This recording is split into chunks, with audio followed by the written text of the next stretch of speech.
Kinshade Stories family, I'm glad you're here because what I heard in my office last week hasn't left me since. She sat down in the chair across from me, and before I had a chance to ask what brought her in, she placed a folded piece of paper on the coffee table between us. Just set it there, didn't say a word. I looked at it. Then I looked at her. Her face was completely still. Not calm, still. The kind of still that comes after something breaks inside a person, and there's nothing left to break. She finally said, "I need you to read that before we start." I unfolded it. It was a birth certificate, a Louisiana state birth certificate. The name on it was her mother's name. The father listed was a man she had never heard of in her life. Not her grandfather, not any name from any family story she had ever been told. A complete stranger. And at the bottom, under child's name, was not her mother's name as she had always known it. It was a different name entirely. A name she had never once heard spoken in 43 years of family dinners, holidays, arguments, and love. She looked at me and said, "My mother was not my mother, and the woman I buried last spring, I don't know who she actually was." Before we go any further, I want to be clear about something. Every situation I share with this community is complex and layered. The experiences of one person cannot and should not be held up as a universal truth about families, identity, or relationships. If anything in today's story connects to something in your own life, I strongly encourage you to reach out to a licensed therapist or counselor in your area. What I offer here is perspective, not a prescription.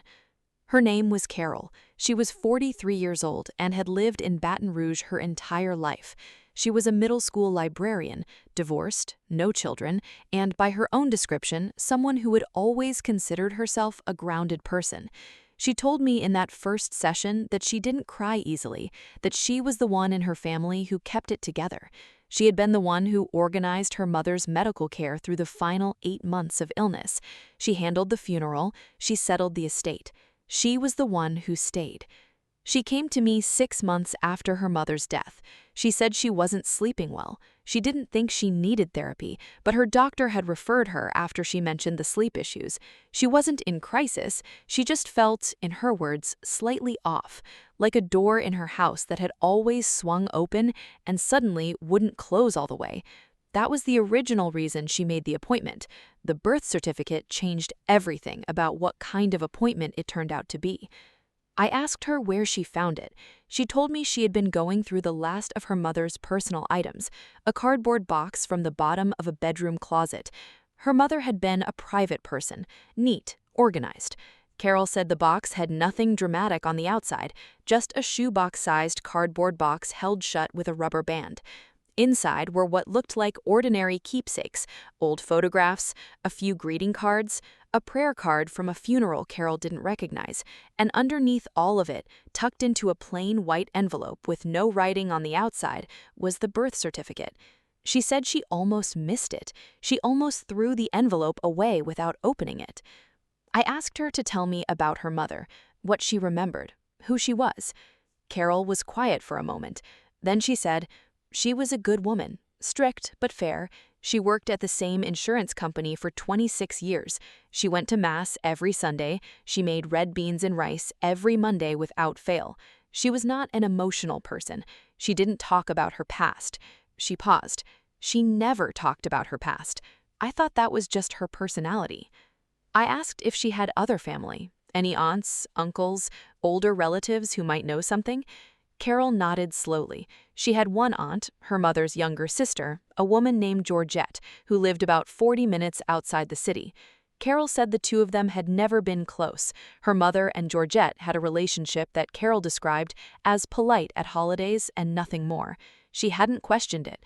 Plenty of families are like that. She hadn't thought anything of it. After finding the birth certificate, Carol called Georgette. She told me about that phone call in a way that made it clear she was still processing every word of it. She said she didn't lead with the birth certificate right away. She called under the pretense of following up on some estate paperwork. She made small talk, and then she asked as casually as she could manage whether Georgette remembered anything about their mother's side of the family, their grandparents, their mother's early years. Georgette went quiet on the phone. Carol said she could hear her breathing. Then Georgette said, "Carol, how much do you actually know?" Carol told me, "That's when my stomach dropped, because that's not a question an innocent person asks." She pushed. She told Georgette she had found something in the box. She didn't say what. Georgette asked her to come over. She said she didn't want to do this on the phone. Carol drove out to see her the next morning.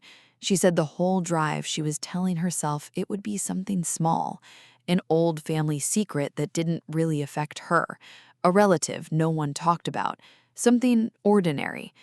It was not something ordinary. She sat across from Georgette at a kitchen table, and Georgette, who was then 71 years old, looked at her niece and said, "Your mother wasn't born your mother. She became your mother. And she made me promise never to tell you, but I think she left that box for a reason." Carol looked at me when she said that last sentence. Her eyes didn't fill with tears. She just looked at me like she was still waiting for the world to correct itself. What Georgette told her took about 2 hours to say, and a long time after that to absorb. Carol's mother, the woman she had known and loved and cared for and buried, was not the biological child of the grandparents Carol had grown up visiting.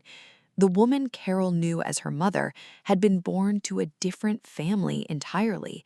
She had been informally taken in as a young child, not through any legal adoption process, just a private arrangement between two families in rural Louisiana in the late 1950s. The grandparents Carol knew had raised her as their own daughter. Over time, the paperwork had been adjusted.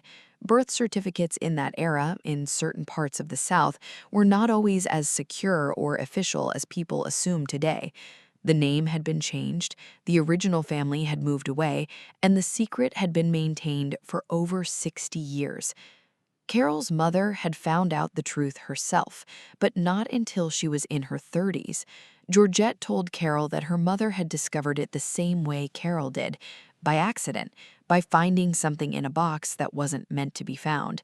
Except her mother had chosen to bury it, to take the information and lock it somewhere inside herself and never let it surface. Georgette said she cried for 3 days when she found out, and then she said she was never going to speak of it again, and she didn't. I asked Carol how she felt when Georgette told her all of this. She thought about it, genuinely thought about it, sitting there in my office. Then she said, "I felt like I had been living in a house that was always real, and then someone showed me it was built on a foundation I had never seen. The house is still real, I still lived in it, but now I know there's something underneath it I was never allowed to see." She paused. Then she said, "I keep thinking about how alone she must have been with that." That stopped me, because most people, when they discover a secret this size, turn inward. They ask what it means for them. Carol turned outward.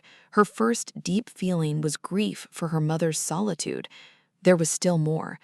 Georgette had kept a photograph. She had held on to it for decades without telling anyone she had it. It was a small black and white photo of a young woman, early 20s maybe, holding an infant. On the back, in faded pencil, was a name and a year. The name was not anyone Carol recognized. The year was consistent with when her mother would have been born. This woman in the photograph was in all likelihood her mother's biological mother, a woman her mother had never spoken of, a woman Carol had never known existed. Carol held that photograph in her hands during our second session. She brought it in to show me. She didn't speak for almost a full minute. She just looked at it. She said, "She looks tired in the photo. She looks like she loved that baby, but she looks exhausted in a way that has nothing to do with sleep." I didn't say anything. Sometimes silence is the most honest response. The question Carol was now living with was not just about identity, it was about choice. Her mother made a choice, a deliberate, sustained, decades-long choice to carry this alone, to protect, or to control, depending on how you look at it, the narrative of who the family was. Carol was not angry, but she wasn't fully at peace either. She was somewhere in between, in a place that didn't have a clean name. She came to me every week for 4 months, and the work we did together was not about solving anything. There was nothing to solve. It was about learning to hold two things at once. I explained to Carol that what she was experiencing had a name in psychological terms. It's sometimes called biographical disruption. It's what happens when the story you've always understood about your own life is fundamentally altered by new information. It doesn't mean your lived experience wasn't real. It means the framework around it shifted. The feelings you have are a completely normal response to that kind of ground moving beneath you. We talked about grief, not just for her mother, who had died 6 months before, but for the mother she thought she fully knew. Carol had to grieve twice. She had to mourn the woman who was gone, and also mourn the version of that woman she had believed in. I explained that these are separate losses, and both of them deserve space and time. She had been so focused on being the one who kept things together that she hadn't allowed herself to fall apart, even a little. Part of what we worked on was giving her permission to do that. Together, we looked at the pattern in her family, the way privacy had been used as a form of protection, and how over generations, protection had started to look like secrecy, and secrecy had started to look like distance. Carol talked about how her mother was never warm in the way some mothers are. Not cold, not cruel, just contained. And for the first time, Carol started to understand that the containment might have been the weight of this, the weight of knowing something she couldn't say and couldn't put down. I reminded her that her mother's choice, however complicated, was made from a place of love, even if it was also made from fear and shame and a different era's understanding of what families were supposed to be. That doesn't make it right, but it makes it human. We talked about what forgiveness actually means, not erasing what happened, not pretending it didn't matter, but releasing the need for the past to have been different than it was, so that Carol could live in the present without dragging a weight that was never really hers to carry. We also talked about attachment, specifically about how the bonds we form with the people who raise us are built on presence and consistency and love, not on biology alone. The woman Carol called her mother had shown up for her, had made red beans on Mondays, had come to every parent-teacher conference, had sat with her through her divorce without saying, "I told you so," even though she suspects she might have thought it. Those things were real. They were not made smaller by what Carol had discovered. I explained to her that identity is not a single thread. It's woven from dozens of them. Some of those threads had just changed color. The fabric of who she was had not come apart. Carol told me in our final session that she had framed the photograph, the one Georgette gave her.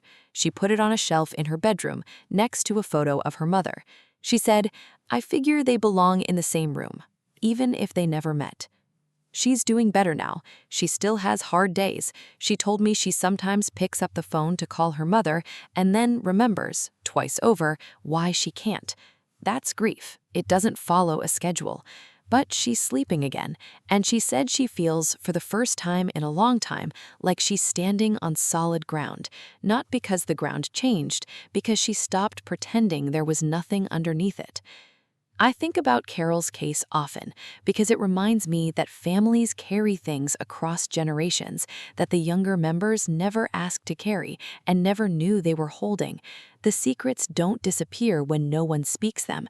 They just travel differently, through silences, through distance, through the particular kind of stillness that Carol described in her mother's face. And sometimes, at the bottom of a cardboard box in a closet, they finally stop moving. I want to ask you something directly. Have you ever found out something about your family, something real, something that changed how you understood who you came from, and had to figure out how to make peace with it? Not forgive, not forget, just make peace. That question has stayed with me since the day Carol walked out of my office, and I believe it lives in more families than any of us would like to admit. If this story moved you at all, please leave a comment below. I read every single one. And if you want to think through what you wrote after you post it, sometimes that's the beginning of something important. If you're not already part of this community, please subscribe. There's a new story every week, and every one of them is someone's real experience finding its way into the world. Like this video if it mattered to you, and I'll see you next time on Kinshade Stories.